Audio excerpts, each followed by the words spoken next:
Hello, friends, and welcome to another episode of High on Sci-Fi. For this episode, I had the great pleasure of interviewing Morgan Danielle, a Denver-based cosplayer who also goes by the name Imagine Matrix. Morgan has been a cosplayer since 2012, starting with manga and anime cosplay, which eventually led into all other forms of the performance art. She was super knowledgeable about the cosplay universe, and I had a great time talking to her about all the details and devotion to this amazing craft. You can find her on Instagram and Facebook at Imagine Matrix. That's spelled IMAGINMATRIX. You can also visit her website, imaginematrix.com. So please make sure you show some love and support. So, without further ado, please welcome Morgan Danielle on this episode of High on Sci-Fi. You are listening to High on Sci-Fi with your host, Kyle Borrego.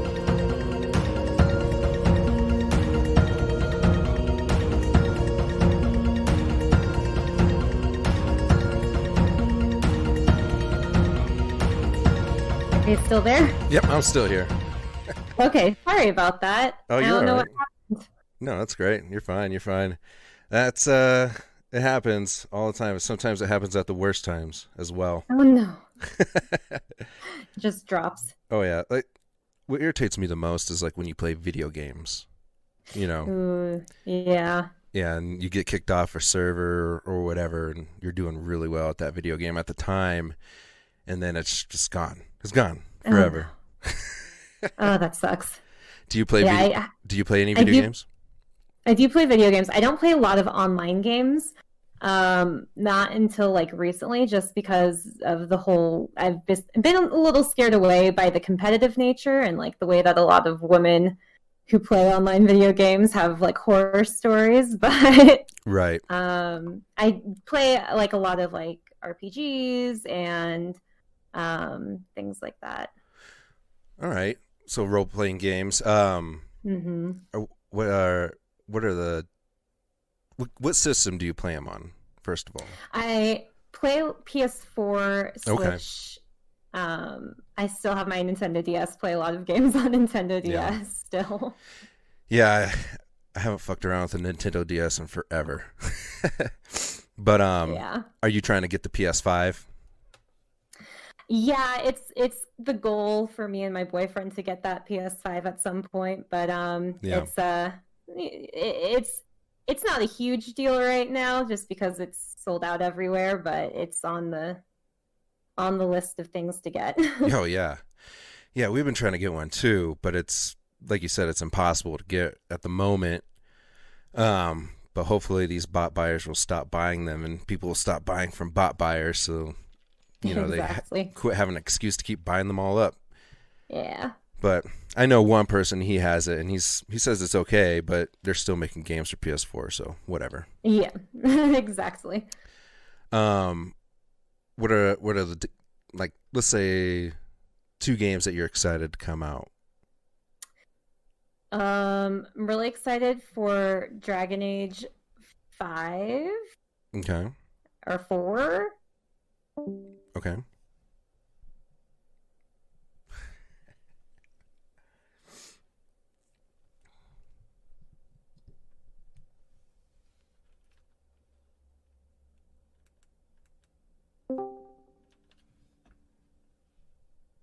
Okay, I'm back. All right. Sorry about that. I don't know what's going on. This hasn't happened to me before, so Oh, it is what it is. We're good. We're yeah, good. I might keep my camera off because that might be part of it. Yeah, that's fine That's cool. for sure. Yeah, I'm really excited for the next Dragon Age game whenever it may come out.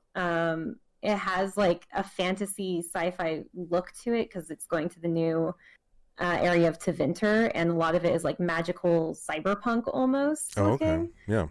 Yeah. Which just looks really cool because you wouldn't think to combine those two things.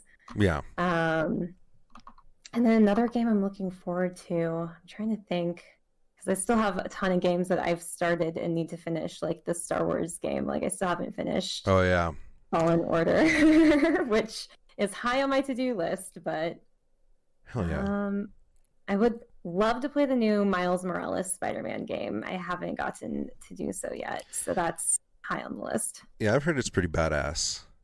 Like you said, I've only been able to see it played because I don't have the PlayStation 5. But did they come out with it on PlayStation 4? I don't think so. I haven't checked. Yeah, I don't know. Fuck. I wish I knew that off the top of my head. Because I would have played it by now, but whatever. But yeah, that game does look pretty awesome. I'm looking forward to the game Stray. Ooh, what's that? So Stray is an open world game, I'm assuming. Ooh. But you play as a cat and you wear a backpack. Yeah. Have you seen that? Oh my gosh. Have you seen that? Yes, I have. I didn't know what it was called, but that sounds awesome, and especially if it's open world and everyone's cats running around, and yeah, that sounds awesome. I love cats though, so I'm biased a little bit. I have 2 cats. You do? I also love cats. Awesome. What kind of cats are they? Well, one of them, her name's Luna. We picked her up off the street, tried to find her owners, couldn't find anyone, so we kept her. They're both short hairs. The other one we adopted in August, and her name's Artemis, and she is like a violet tabby point Siamese. So she is absolutely bonkers. That's awesome. She has quite a personality. Hell yeah. Yeah, I had a dog. I got him years ago when I was 20. And I recently had to put him down last year. And yeah, it was rough. But he was old, and that's what happens with pets, unfortunately. But we waited for a while, and my girlfriend, she found a three-legged cat on Max Fun's website. Oh. Yeah, and you're Denver based, right? Like you're exactly. Yeah. So Max Fund is a no-kill animal shelter in downtown Denver, or near downtown Denver. Mm-hmm. And she is on their Instagram. She messaged me. She's like, "Hey, I found this cat. Check it out." And he's the sweetest kitty. He had the sweetest face, but he only had 3 legs. I'm like, "Let's get him. Let's do it. Let's go get that guy." So now we have a 3-legged cat named Norm. I love that. I had a 3-legged cat a few years ago. I was living with my parents, and they let the cats outside, which I'm not about. But so we ended up eventually losing him. I don't know where he went. I hope he found another home. Yeah. But we had a 3-legged cat named Teddy, so hopefully he was picked up by a shelter like that and found another family. Or somebody saw him. Was he a friendly cat? He was super friendly. Okay, so that's probably, I mean, I hate to say it, and that's people's nature, but they're like, this 3-legged cat is awesome. He's friendly as shit. We're taking him. So. Yeah. Plus, he has 3 legs, so everyone's like, oh, cool. Yeah, that's like a desirable thing for some odd reason. Yeah. You don't want to. Like you don't want to with something different about him. Exactly. You don't want to be the one responsible for why that happened. You just want that. You just want to be helpful. Exactly. I feel like that's exactly a human nature thing that loves animals. But yeah, he was the sweetest cat. That's awesome. Hell yeah. Yeah, he's interesting for sure, especially having 3 legs. Like, but he can move, like, still really good. Mm-hmm. Oh yeah, our cat Teddy, he would snatch birds out of the air still with just 3 legs. Yeah. So. Yeah, they're still just as talented. Which leg was he missing? The back left or back right one? I think it was the back left one. Okay. Ours is missing the back right. Yeah, but still, I mean, can jump like nothing. Yeah, I don't know. Like, cats are incredible. Yeah, they're badass. I like dogs too. We have a couple puggles as well. So, yeah, Yeah, I love dogs. It's just hard to have a dog with 2 cats and live in an apartment. Yeah. Luckily, our cat runs the show. They're afraid of that cat, so whatever.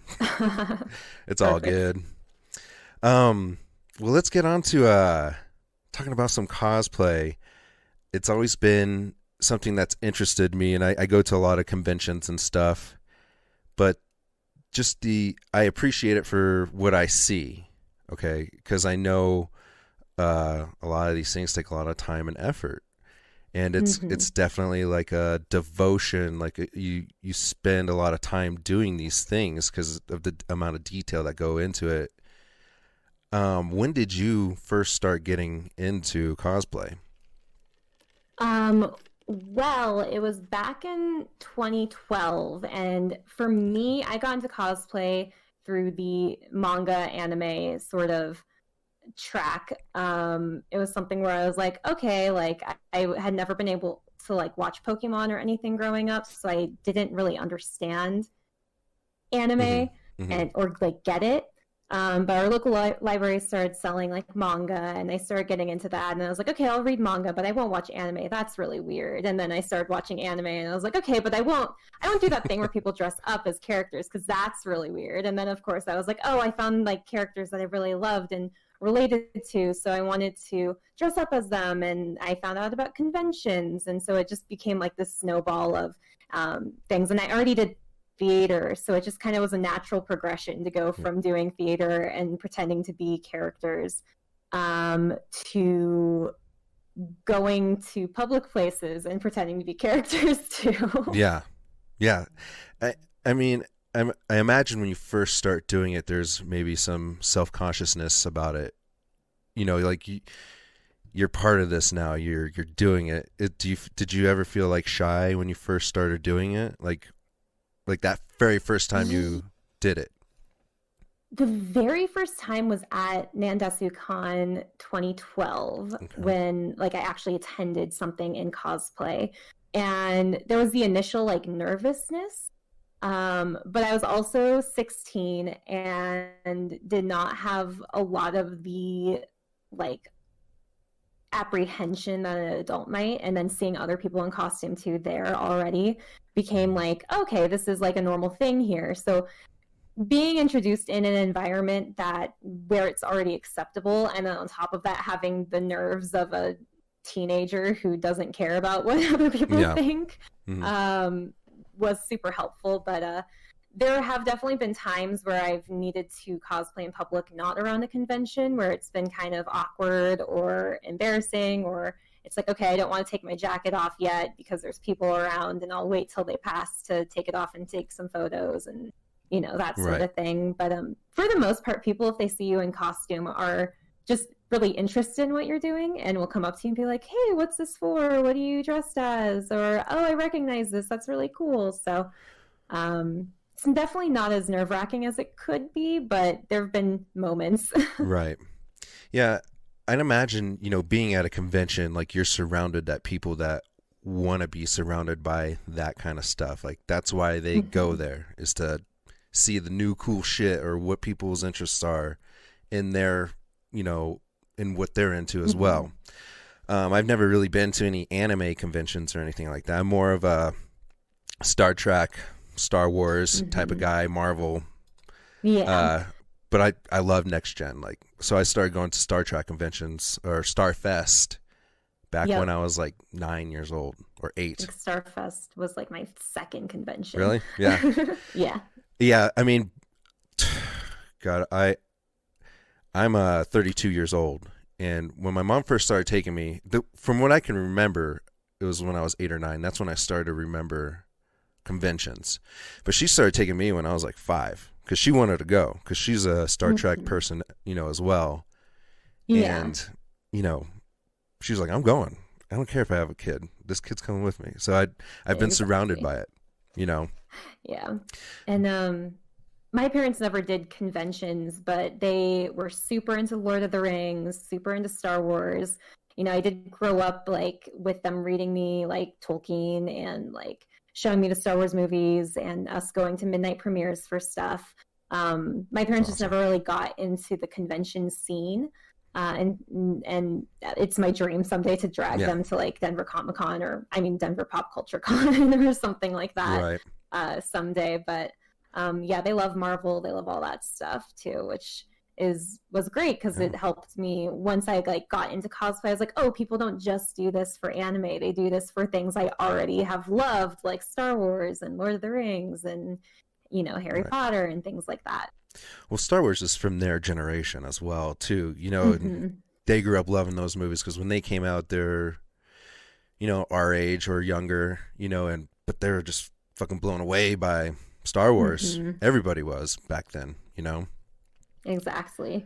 So it's cool that you got a little bit of that, for sure, that you had grown up around that. My dad wasn't into it. He was more of like a big hair band, so I have to thank my mom for all of my nerd stuff. So what did you say your first cosplay was again?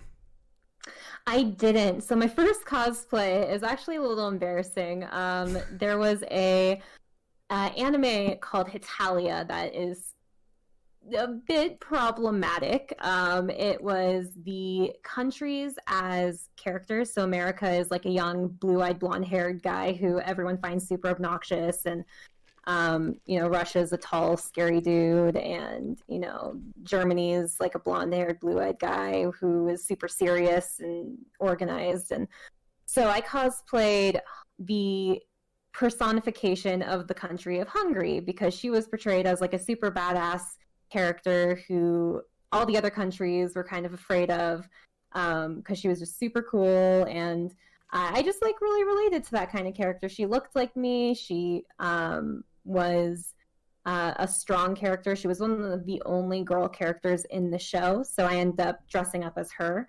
It's not a show I might like recommend to anyone. It has a lot of stereotypes, not a lot of it deals mostly with European countries, and it deals mostly with the eras around like World War I and II. It tries to move away from that in later seasons, but yeah, that was my first cosplay, and then I quickly kind of moved to doing like more Disney and science fiction and stuff like that. But okay, so you're saying that it would trigger people, that show, maybe? Yeah, there's some stuff in it that's definitely not as funny as I thought it was when I was a teenager. Like, give an example. Just give an example. Oh man, it's hard to think of one. Part of it is the first show is called Hitalia Axis Powers and is all about Germany, Italy, and Japan being best friends during a period of time where these countries were committing like horrible war crimes. Right, yeah. So, but it's portraying them as like cute anime boys, so it's really like things like that. Right. But then they have like some stuff that like actually taught me things. Like during World War II, or like between World War I and II, or around that time, there was an embargo of coffee on Germany. So Germany figured out how to make coffee from like dandelions, which was a real thing that happened. Oh, really? So like you can learn fun facts from it, but it also is just like this ridiculous idea for a show that's like, okay, of all time periods to focus on and all countries in the time period to focus on, you choose the Axis powers during World War II. Hey, whatever. If that's what got you into it, then hey, so be it. I mean, exactly. I'm sure with every show back then, it's been and it has like a special place in my heart because it got me into this world of cosplay. It's just like one of those things that I'm kind of like, well, I did this and I loved it. I don't know if I'd recommend it to anyone. Yeah. The first cosplay that I ever saw was do you know what a Klingon is? Yes. Okay. I'm more Star Wars than Star Trek, but I do understand what a Klingon is. Awesome. Good. Well, you know what a Klingon is, but at this the first convention that I can remember, they still had costume contests back then. And I guess you could consider that as cosplay. I don't think they called it cosplay back then, I mean, when did cosplay like become a thing? Well, the first time I started using the term cosplay, I believe came from Japan in the 1980s, I think around 1984. I actually did a presentation on this recently, so I have a vague idea of when it came about. So around the 1980s is when the word started being used, but it was in the 1940s that people first started going to conventions dressed as characters. There was a Worldcon 1 a woman who is known by Morojo. Actually, her and her husband were the first cosplayers. They didn't call it that, but they went to the Worldcon 1 dressed up as their own like science fiction inspired characters. And the very next year they had a costume contest because so many people saw that, you know, she had dressed up and thought that was super cool. So then by the next year, a whole bunch of people were dressing up. That's awesome. So I do know a little bit about that. So I think I don't know when Americans started calling it cosplay, but I do know that it was coined in Japan, or by a Japanese person at least, in the 80s. Yeah, I think I first heard the term cosplay probably like, I'll say maybe 10 or less years ago. You know, that's when I could remember someone referring to something as cosplay.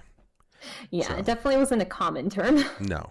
Yeah, and it's been more used, I'd say, in these past few years than ever. I've definitely seen like a huge boom of cosplay stuff, you know, in the past few years, and getting their own conventions and everything too. So that's awesome that's happening. I mean, it's creating more of like a fan base for science fiction and fantasy and just all the nerd stuff, which in my opinion is better than real world shit.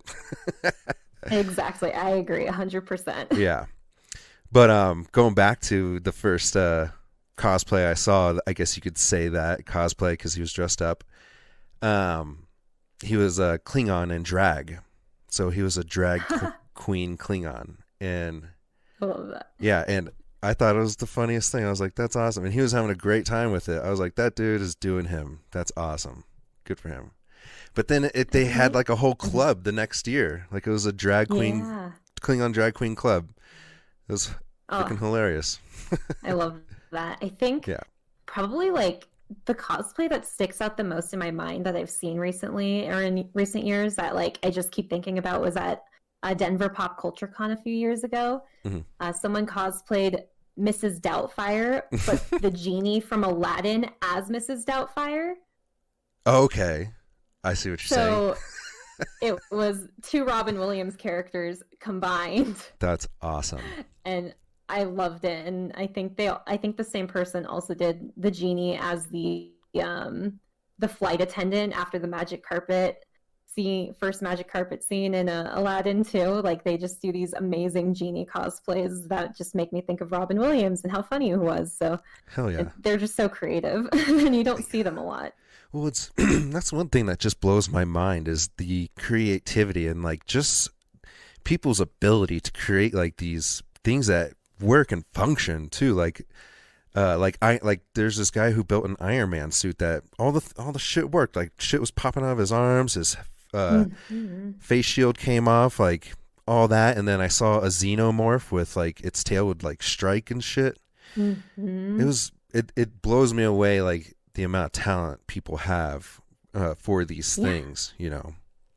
Well, then you even think about like in the movies of Iron Man, they don't even have a full working Iron Man suit for him. They have parts of the suit and the rest is green screen. Yeah. And then you have like individual people making the whole suit and not only doing that, but making it so it works. And like, not even the costumers for the movie did that. Yeah.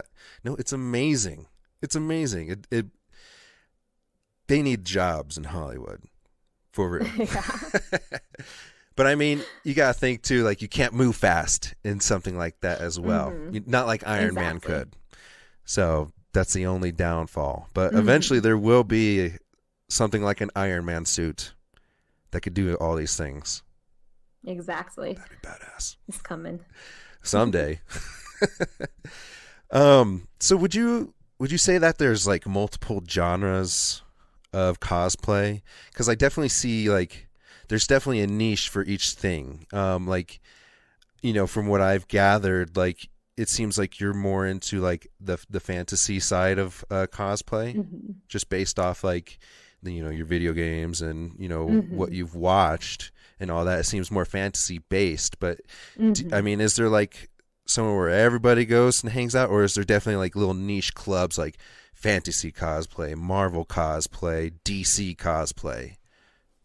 There are niches, like, you know, there's definitely people who prefer to cosplay from certain genres or certain styles, I should say. Like, a lot of sci-fi tends to have more angular or futuristic, more structure to them. So people who are very good at like very precise crafting might be more into making the science fiction sort of cosplays. Some of my dream cosplays are from sci-fi. I just haven't felt the confidence or I have the talent quite yet to make them. Like a lot of my dream cosplays are Padme's outfits from Star Wars, which That's awesome. Have a more flowy fantasy feel to them, even though they are sci-fi. But yeah, like people kind of pick something sometimes and stick to it, but cosplayers, have a whole wide range of interests. So, you'll find people who cosplay Marvel, but then also cosplay from Lord of the Rings, but then also cosplay from Star Wars, but then also cosplay from Star Trek. And it is much wider. But there are niche communities that form. For example, there's quite a big anime cosplay community that tends to have different people than like the Lord of the Rings, Star Wars sides of the community. Lord of the Rings and Star Wars fans tend to be older. A lot of anime cosplayers tend to be younger. There's web comics that people cosplay from that are very niche, very small, don't have very many fans, like definitely not on the level of like a Marvel thing, but people still love it, so they still dress up as it, even if people might not necessarily recognize what they're dressing up from. And then that's not even getting into like the types of cosplay where someone might, do a closet cosplay where they put something together just from items that they already have. Right. Someone might do like a makeup test where they only do like the makeup for the character and don't necessarily have a costume at all.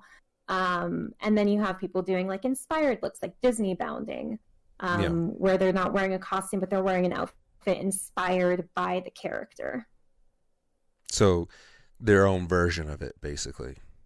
Exactly. Okay. Like, that came from people not being able to dress up in costume when they go to like Disney parks. So they started being like, oh, well, I'll put on green pants and a purple top and a red hair bow and I'm Ariel, but my own version of Ariel. And people started doing that with Star Wars because they want to go to Star Wars land dressed as Star Wars characters, but they can't wear costumes there. So is that for real thing? Like you can't dress up like your favorite character and go hang out in Star Wars land?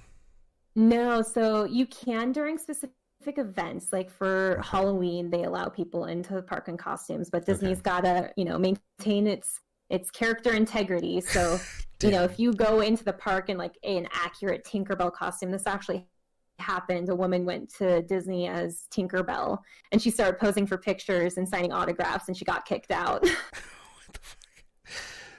I mean, that's kind of a shitty thing to do. I mean, that's if anything, they're like, we don't have to pay this person. This person's just doing it, acting like Tinkerbell. Hell yeah, keep doing it. That's someone they don't have to pay. They should just let people do it. Let them go act like it. Why not? Yeah, they're very serious about their character integrity. They don't want anyone to compromise them. So, but kids can go dress up, but adults have to wait for specific times of year to be able to do it. But that's why they create Disney bounding, so people will create like Star Wars inspired outfits that look like they could fit into the Star Wars universe, but aren't a specific character, or like will throw on like a white jumpsuit and do their hair like Leia when she's in Hoth. But not actually wear a costume. So it's really interesting, like the things people have come up with to skirt around those rules. And it's created its own type of cosplaying, which is Disney bounding. Well, there goes people's creativity. I mean, there's more community in those types of things than ever. People figure out ways. People are very resourceful with things like that for sure. So I get it. That's awesome. Yeah, I'm actually in the process of making a show with a few people, and it's based around stormtroopers, but it's going to be like a mockumentary type of show. Oh my god! I love that. I would say more, but we're keeping it under wraps because it's such a fucking bananas idea that it'll actually. I actually have the helmet right here. I'll show it to you. Can you still see my video? Yeah, I can see you. Sorry if Discord just crashes when I show my video. Right. Well, sorry if it looks like I'm like looking off into space. I'm just trying to pay attention to what you're saying without having to look at you, because I'm looking at me and it's like, it's Yeah. kind of silly, but Ooh, there's the helmet. So that's so cool. yeah, so that's part of our costume, but I'll explain it later once we're done, Yeah. that way you can kind of get an idea of what it'll be, but I don't want to announce on the show. Mm-hmm. But yeah, we're trying to get around, like, can we film with it if it's our own story? Like, it's going to have nothing to do with Star Wars, Exactly. But the only thing that we're using from Star Wars is the Stormtrooper identity, but it's going to be a completely different character that they don't have. I'll explain it later. Okay. I mean, historically, Star Wars has like had some amazing fan films come out. Like there've always been some like really cool fan made Star Wars content. But I don't know how that's been since Disney bought them out. So that'll definitely be interesting to navigate. Yeah, I mean, Disney, they protect their babies. That's for sure. Like, they don't care. They don't care about, they're like, we're in this to make money. Step aside. I looked into it. I haven't looked into it since Avengers came out, but Avengers made $2.7 billion in the box office, and it's still going. That's a lot of money. And it only cost them like a few $100 million to make the movie. I know, only a few $100 million, but I mean, if you consider like the cast that they had, for what they made, like, it's amazing, like what they made. It's crazy. We actually made a Star Wars fan film a few years ago and debuted it at Denver Pop Culture Con, which was pretty fun. Hell yeah. The song Riptide? Who's it by? Vance Joy? I probably don't. Is his name? I listen to some wacky. I listen to music that a lot of people don't listen to, really. Yeah, it's like a very mainstream song, but it's a song called Riptide, and we changed the lyrics to Dark Side, and it was right after The Force Awakens came out, so we did Rey and Kylo Ren singing the song, and it was a lot of fun to like produce and make and stuff, but did you get any heat from Star Wars or Disney for it? No, because it was clearly parody, and I think parody and copyright laws definitely protect a lot of people who do make fan works like that. Well, this is a parody that I'm working on. Like, it's a complete parody. Yeah, it's bananas. It would never happen. You should definitely be fine. Yeah, but I'm also not a lawyer. So. Okay, yeah. I mean, I'll figure it out. I'm sure. I'm just like, I don't know what, because I'll explain it later. So like, is there some other than, so you're more of a fantasy cosplayer. Now, is there a specific genre that's more popular than others? Like, clearly, like, more popular that more people are drawn to? It really depends on where you are or where you're going and what kind of convention it is. Because if you go to mostly anime conventions, you're going to be like, oh, well, clearly anime is because there's just so many types of anime. There's so many fans of anime. Yada yada. But if you're going to more like Starfest and Denver Pop Culture Con and Comic Cons, you're going to say, well, clearly it's sci-fi and Lord of the Rings or fantasy stuff. For me, I would say I see a lot of Marvel cosplayers and superhero cosplayers. I think those are they're so iconic. A lot of them, it's easy to, if you don't have the skills to make a costume, it's really easy to acquire one, even if it might be a little expensive to get one that looks good. But even if you don't get one that looks good, like you can get one that, is passable for cheap. It's characters that everyone in this generation has grown up with. People in past generations have grown up with comics. They're the mythology of America. So definitely in America, that's super popular in general.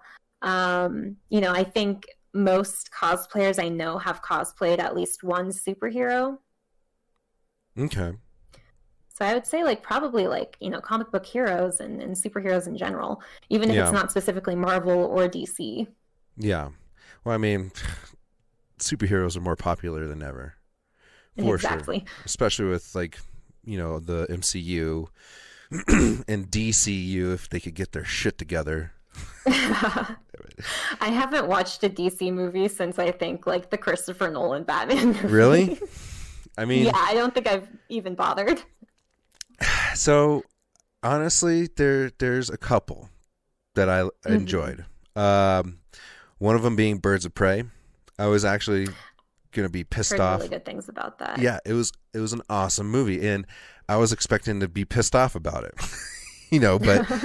But I was, because I watched Suicide Squad, and Suicide Squad put a bad taste in my mouth because Jared Leto sucked dick. He did. He was not that great of a Joker. Horrible Joker. Yeah. Joaquin Phoenix nailed it.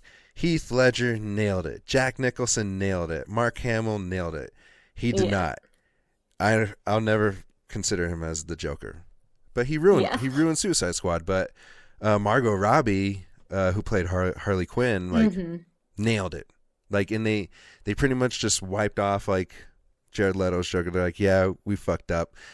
Let's shove that under the carpet, kind of thing. So yeah. So now they have a good little mini verse on their hands with Birds of Prey. So that's definitely awesome. Wonder Woman, the first one, was pretty awesome as well. But I have seen Wonder Woman. Okay. I have seen Wonder Woman. Well, there you go. And it was awesome, right? Yeah, I loved it. Yeah, it was badass. But Wonder Woman 2 was not that great. It really wasn't. That's what I've heard. Yeah. Yeah, they focused too much on the love part about it, and there was like literally no scenes of Wonder Woman kicking ass. Like, they didn't need to bring back Chris Pine. They could have wrote that completely out and just focused more on like a better story.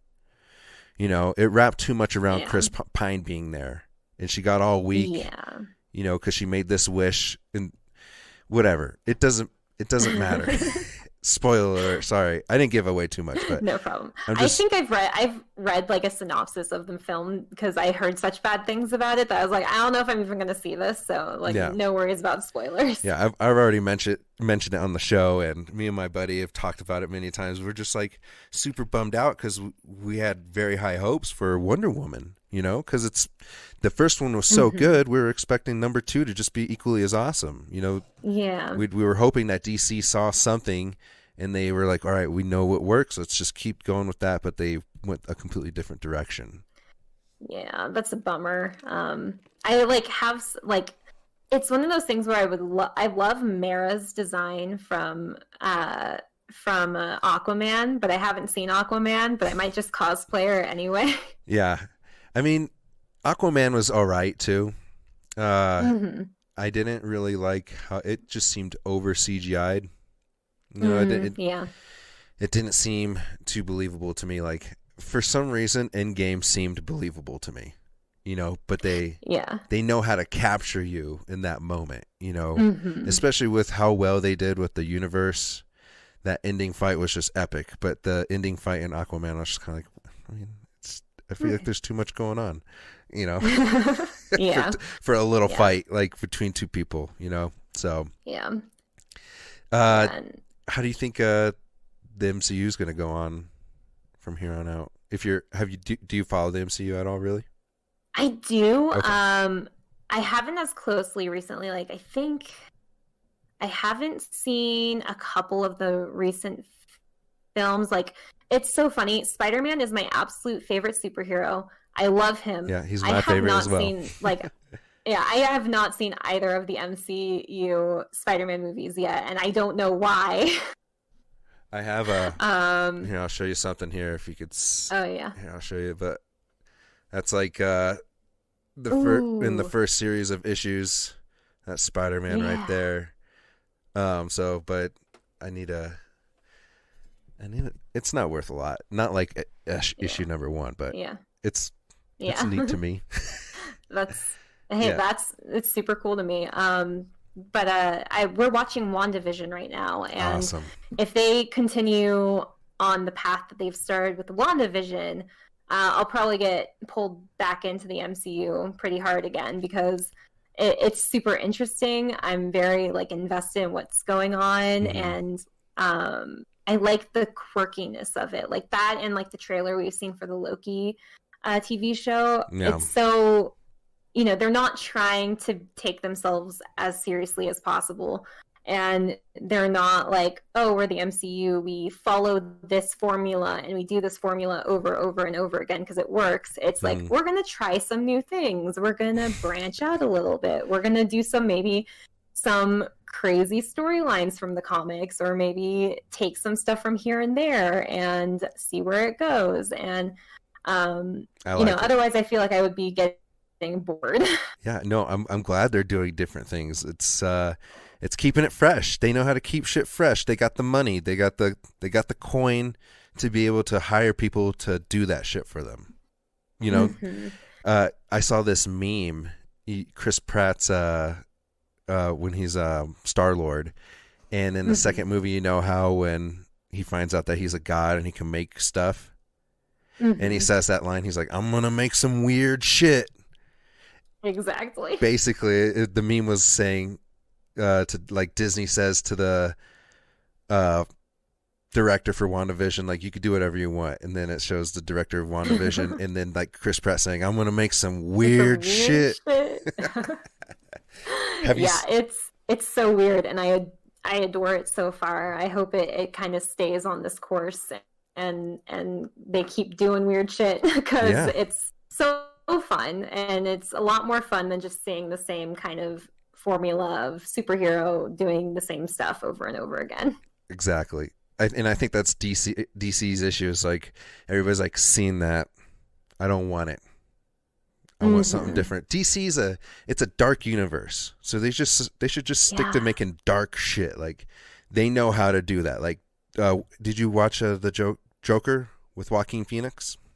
I actually didn't.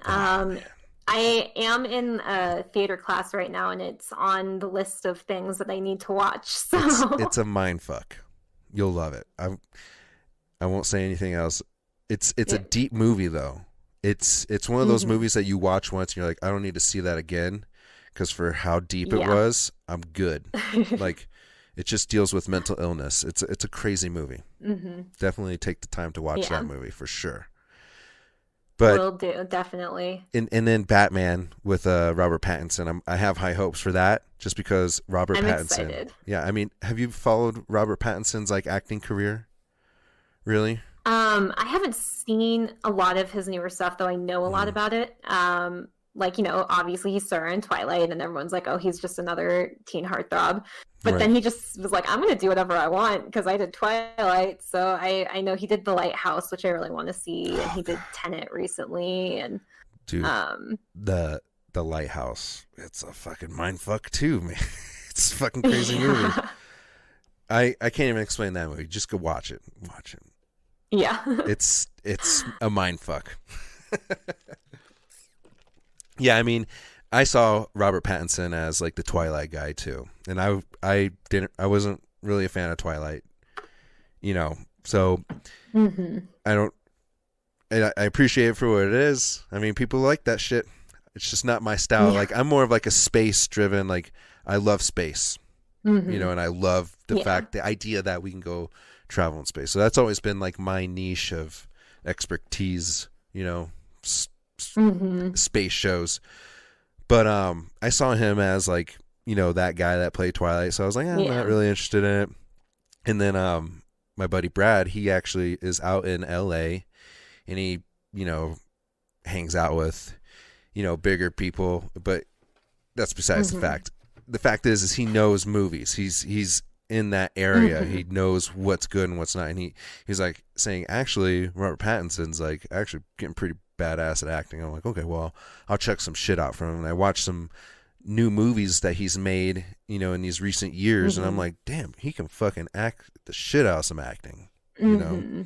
So I'm hoping Batman will do well. So like, even thinking back to like Heath Ledger as the Joker, like what people must have been thinking when he was cast. Like, he was the guy from the movie about the gay cowboys, and he was the guy who was a teen heartthrob, and then he came out with being the Joker in The Dark Knight, and like everyone was like, "Oh, okay."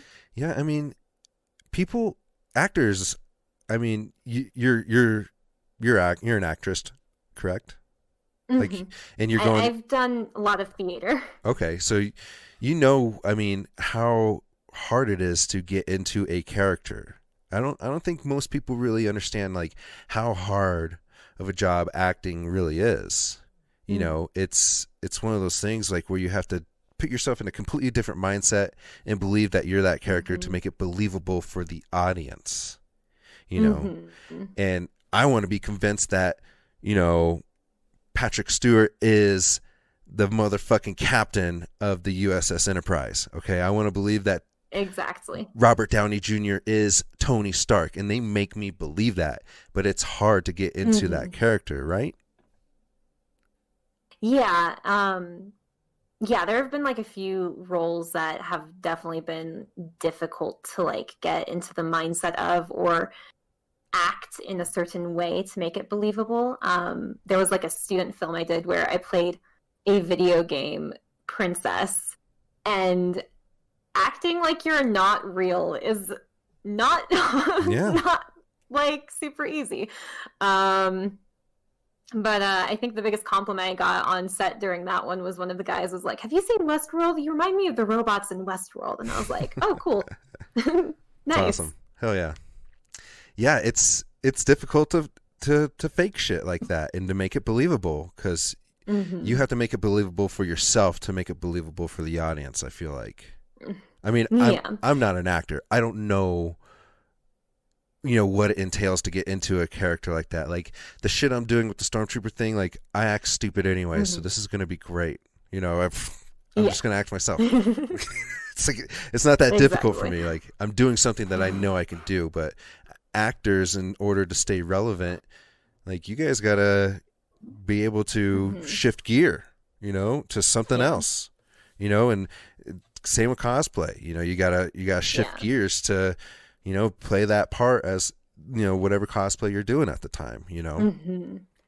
I will say, like, the best part of cosplay is when little kids see you and actually believe that you're the character. Yeah. Like, that's like the best part of doing it. Like, if I'm dressed as Ariel or a Disney princess and a little kid thinks that like I'm actually the Disney princess, like it's the best feeling ever to just be like, "Oh, hello," and like, you know, act for them.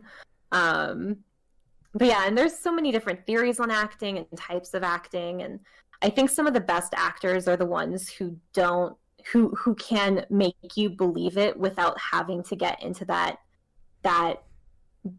dark headspace themselves. There was like a story about have you seen the movie what was it called? I think it was called The Net.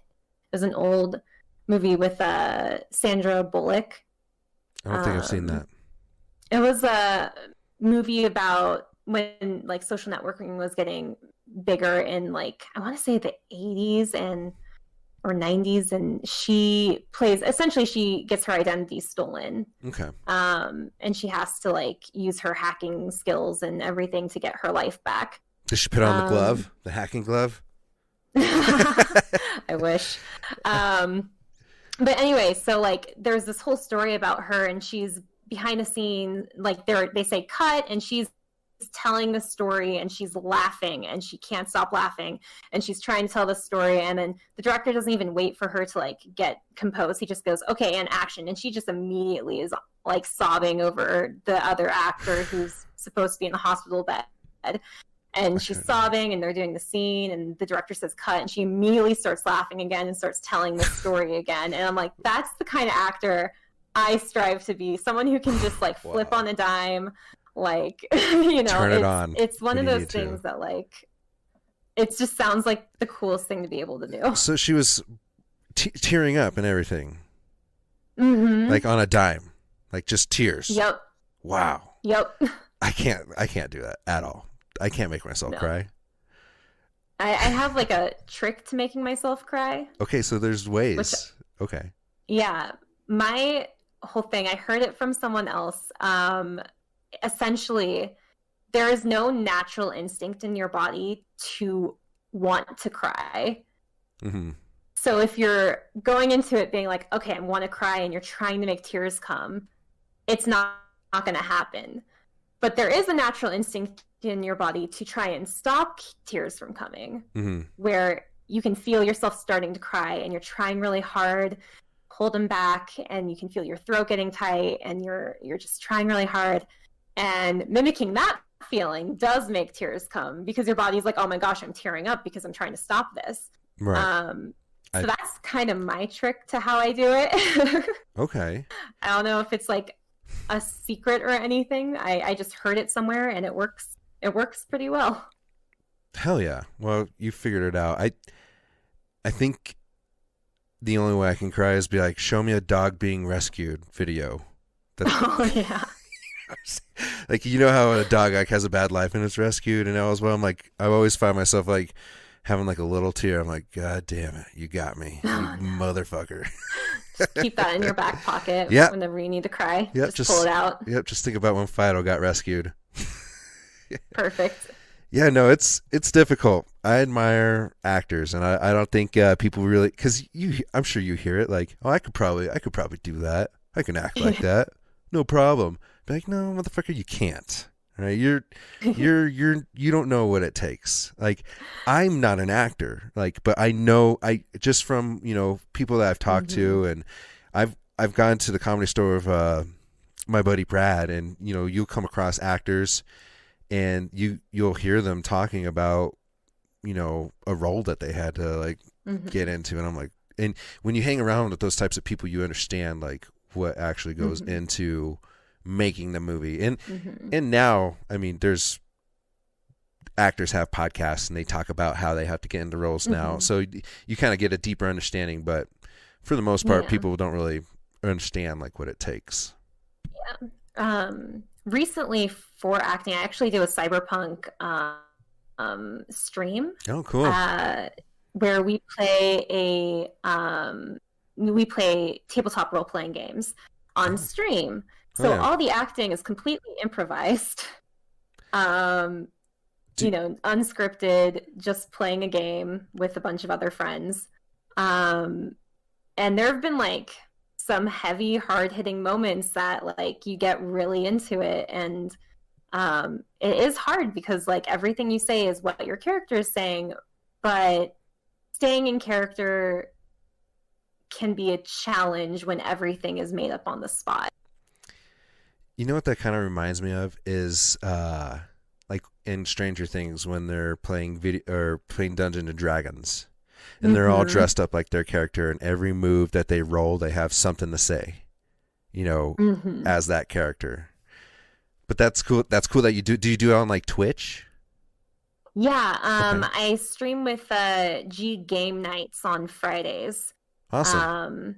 They do shows throughout the week too. And it's a lot of fun. Like I only recently got into streaming these TTRPG shows last year, but everyone I've played in has been such a blast. And like, again, it's all made up on the spot. So we're in a sci-fi one, and we just got to outer space actually.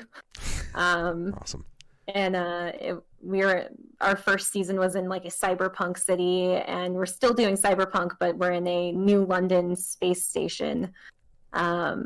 Instead, with like the city that is in these orbs floating in space around the Earth. And it's just so much fun because we come up with stuff that our game runner just like goes with. And so we help form the lore of the universe and what's going to happen next and what's going on in history, just by talking sometimes and being in character.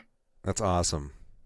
It's cool. It's cool that these things exist just to escape like just the bullshit that we have to deal with. You know what I mean? Exactly. But things I hope will get better soon. I have high hopes, but it's nice to know that things like that do exist. And that's how I escape reality, when you have a bad day at work, or you're just fucking irritated with what people are saying online, being shitty to each other. You're just like, I'm gonna go fucking watch some sci-fi, or I'm gonna go play, this game, or I'm going to go on this video game and, go kick ass for a little while. There's always that escape for people. So it's cool that all this stuff like cosplay in, RPGs and everything exists. It's crazy. It's awesome. There's a huge world out there for it. It's amazing. Yeah. So, I'm trying to think now, when you go, do you do cosplay for like children a lot? Like, have you ever gone to like the children's hospital and done, dressed up there? Would like love to do that, and I know I have friends who do run charities that do things like that. I just haven't yet, and especially with the pandemic right now, I don't want to be potentially carrying stuff to hospitals. I usually am at home anyway, so I would probably be pretty safe, but I don't think they're doing that right now anyway. I do, when I can, I do love dressing up for kids. Like, I've done children's parties as Ariel, and like, one of my dream roles is to actually work for Disney for like a year maybe and be a princess. And not because I think it would be a good company to work for. I have lots of friends who worked for Disney, and when I say that, they're like, oh no, like, it's so terrible. And I'm like, I understand that, but I don't want to do it for me. I want to do it because I love making kids happy. I grew up, I lived in Southern California until I was about 8-ish, something like that. So I grew up going to Disneyland all the time, and like the magic of being in a place like that when you're a kid and everything is magical to you and meeting characters and all of that. Like, I want to create that sort of environment for kids myself, seeing movies, media, video games, however kids experience that magic. Like, I want to be part of making that. So definitely, cosplay is like a big part of that, because when kids are being brought to places like conventions, I imagine, I didn't get to go to conventions as a kid, but you did. And you talk about the first cosplay you saw was a Klingon in drag, and you thought it was so funny. Like, that's a memory that stuck with you. And creating memories like that for kids, I think, is like one of the best things people can do. Even if you aren't a fan of kids, like, being kind to children and like creating magic for them, I think, is just incredible. Yeah, I mean, I don't know if I really want kids, but I mean, I'm not gonna, if I'm dressed up and a kid's like, whoa, you're dressed up as this person, can I high five you? I'm like, hell yeah, you can high five me. It's cool that you think that I'm this person. And just to see, like, just to see that, face of like just pure enjoyment and bliss, I feel like that would make it worth it for sure. Yeah. And I have so many friends who, have no interest in having children, or maybe not even like kids. But if a kid comes up to them when they're in cosplay, they're on it, and they're like, oh yeah, yes, I am this person, and I will be nice to you, and I will create this magical experience for you. Of course you can take a picture with me. Even like if you dress up as like the bad guy from something, they still like, hell yeah, there's fucking Thanos. That's badass. Exactly. I want to take a picture with him. Act like I'm kicking his ass, Exactly. That's awesome. So now, is there money in cosplay? Like, I'm sure like top cosplayers have got to make something for appearances, right?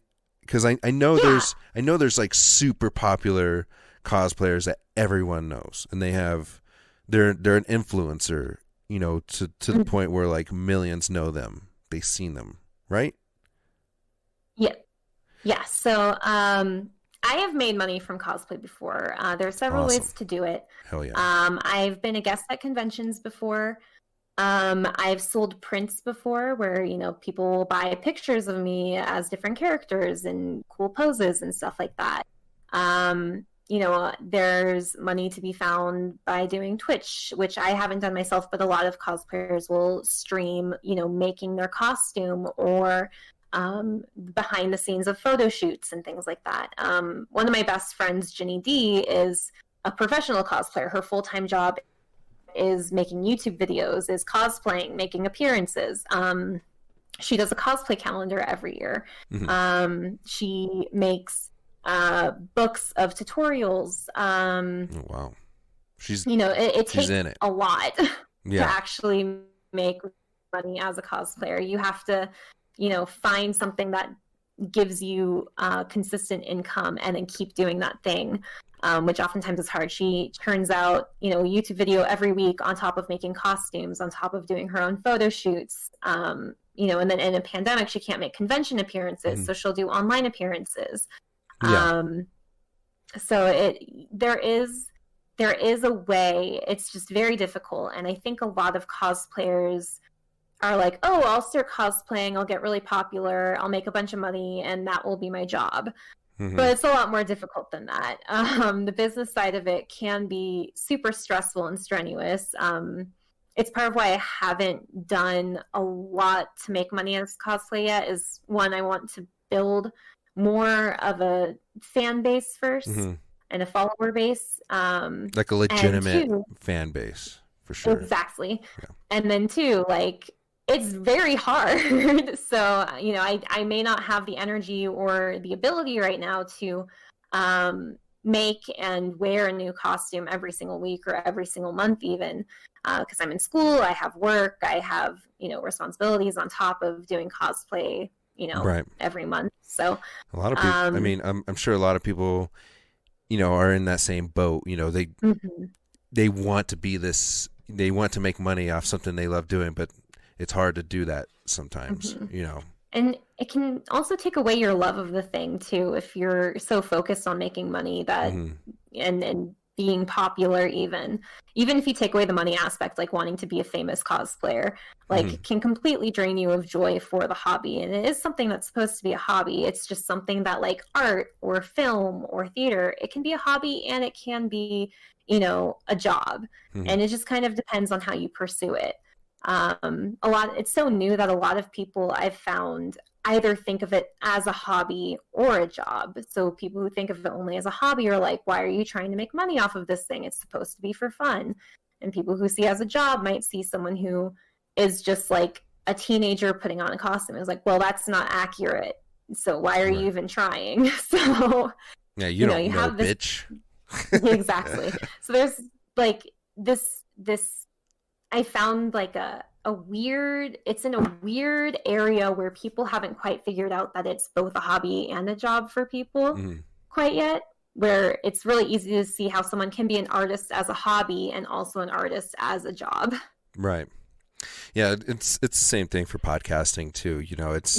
It's a hobby, but it takes a lot, and it's sometimes it gets to the point where I'm like, God dang, I don't know if I can do that right now. I don't know if I want to do that right now, because it does take a lot of work, with editing and shit. That's why I try not to keep conversation flowing good. That way I don't have to edit this much later. It's difficult, it really is, and I'm sure it's the same, to keep something like that, a hobby, most importantly, something that you love to do, but also trying to make a couple bucks with it too, Yeah.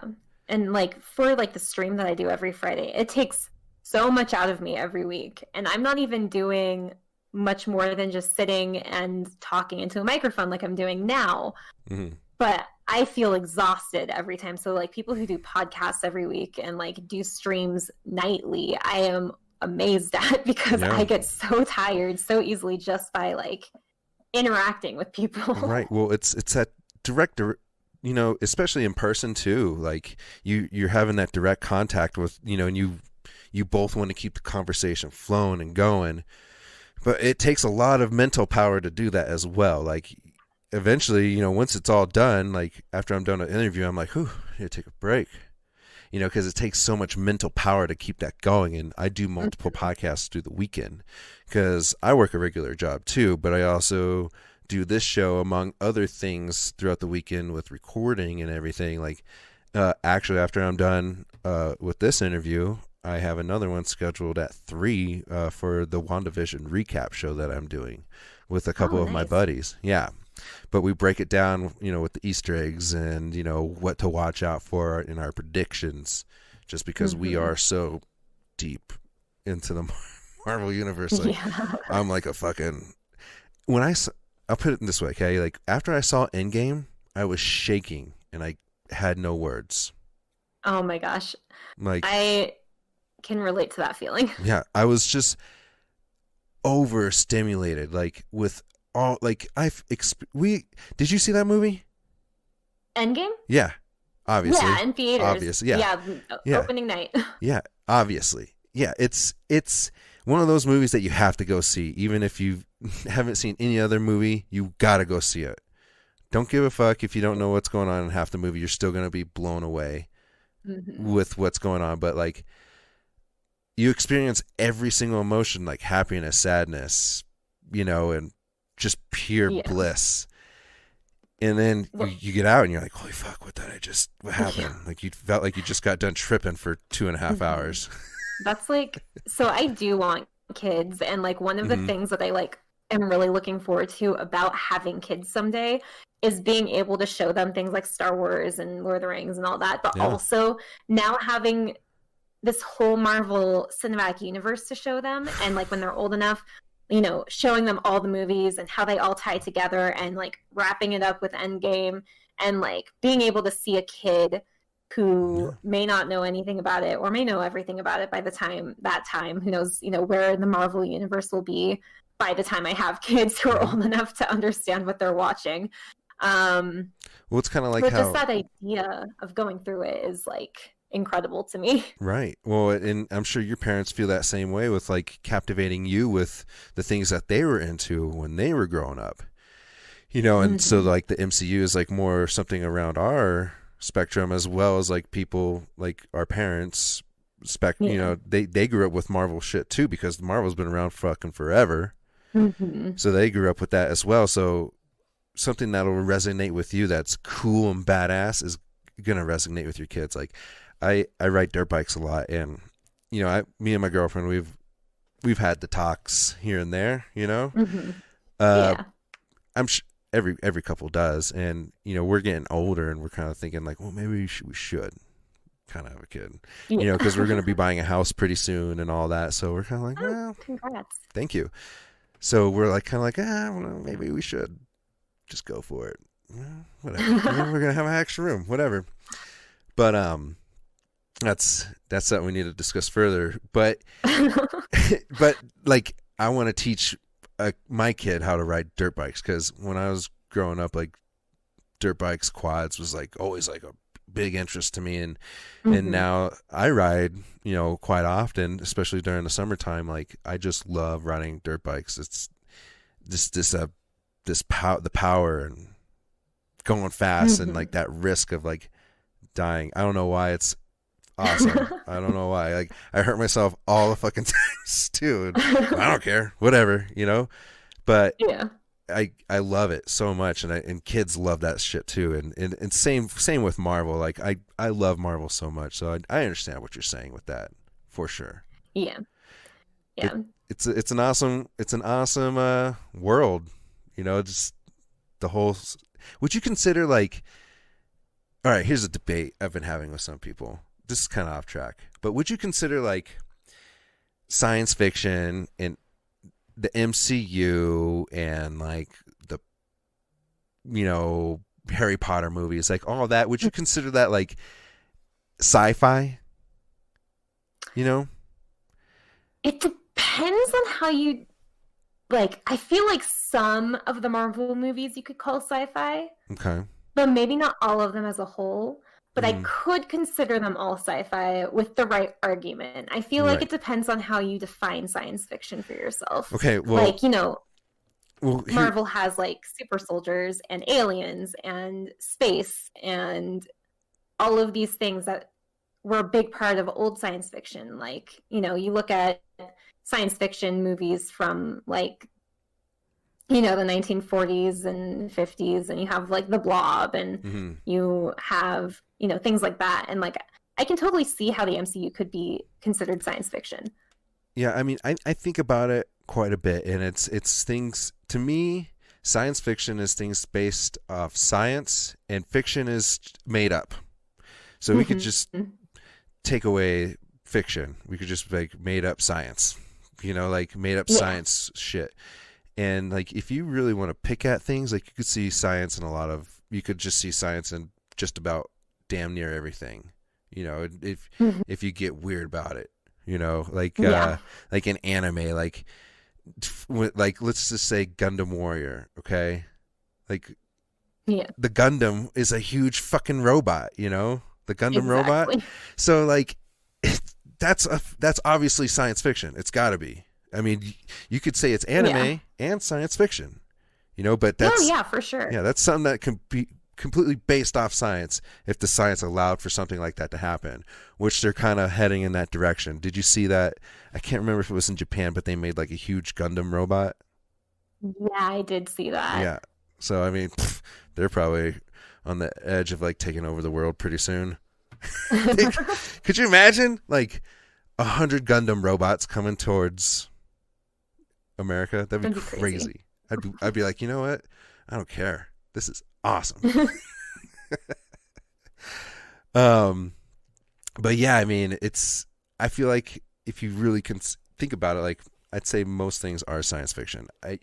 I couldn't really consider Harry Potter as science fiction because that's just mainly fantasy. Yeah, that's wizards and stuff, and then fantasy, like the Elder Scrolls, like there's really no science behind that. I mean, they have their science in the game, but I mean, their science also said that the Earth was flat too, so I can't fucking believe that.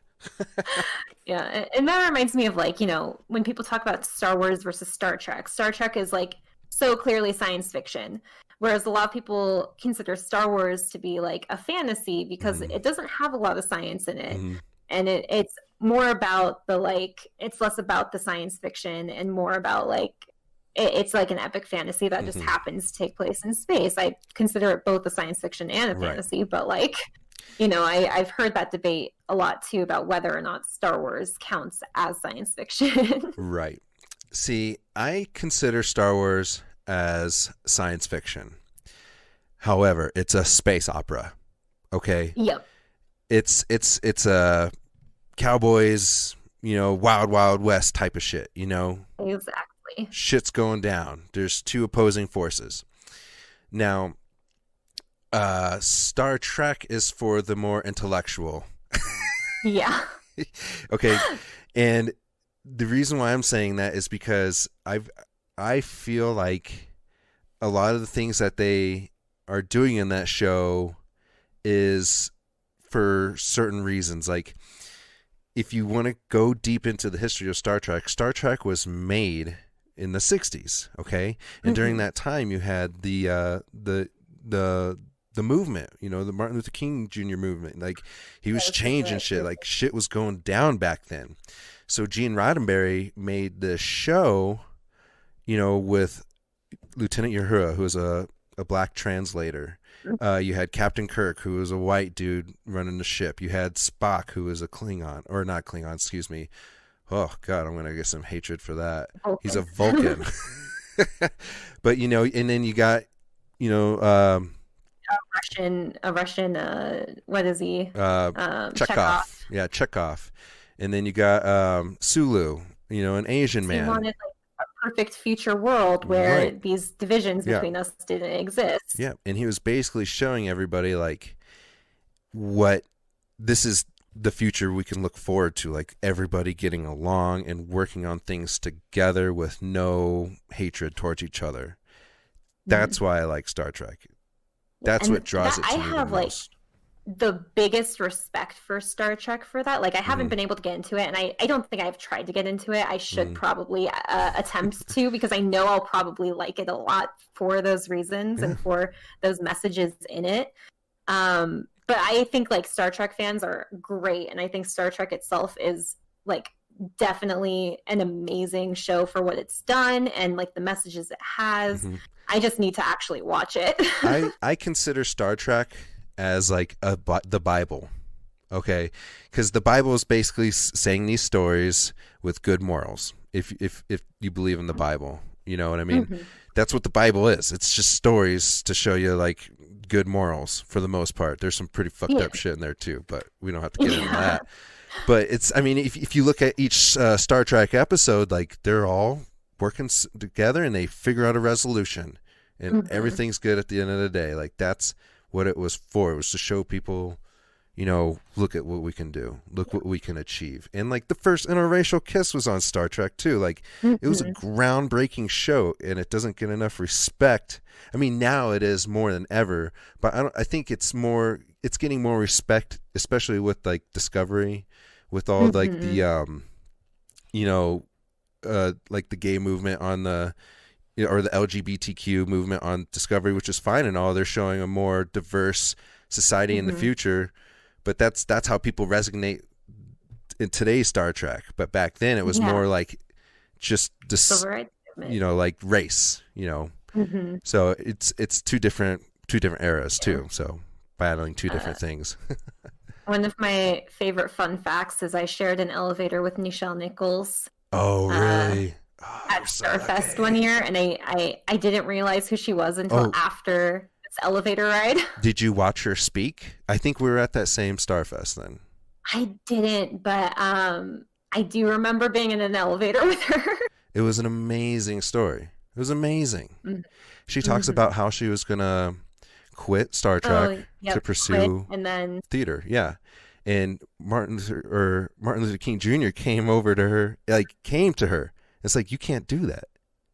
You know? You're so important for Black girls and Black people all over America.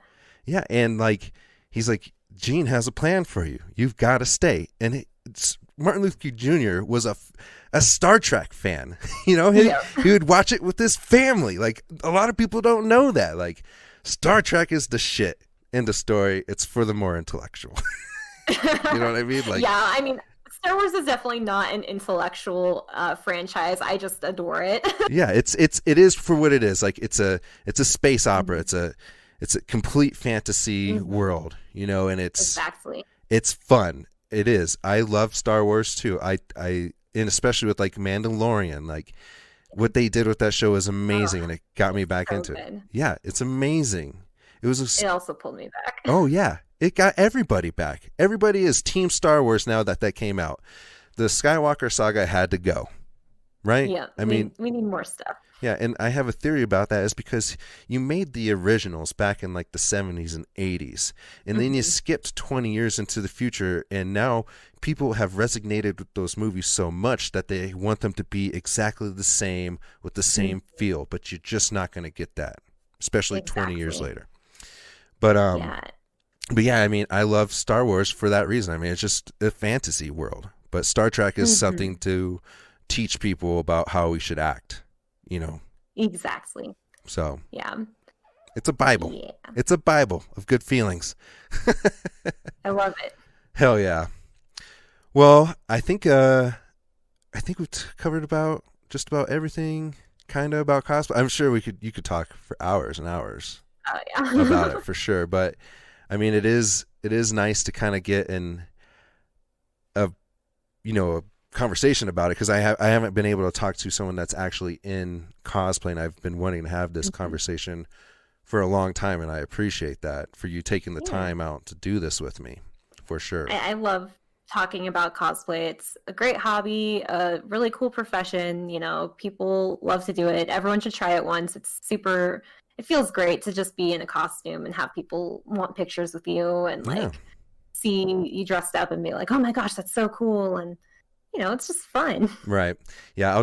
After we sign off here, I'll tell you about my idea, and you can give me your point of view.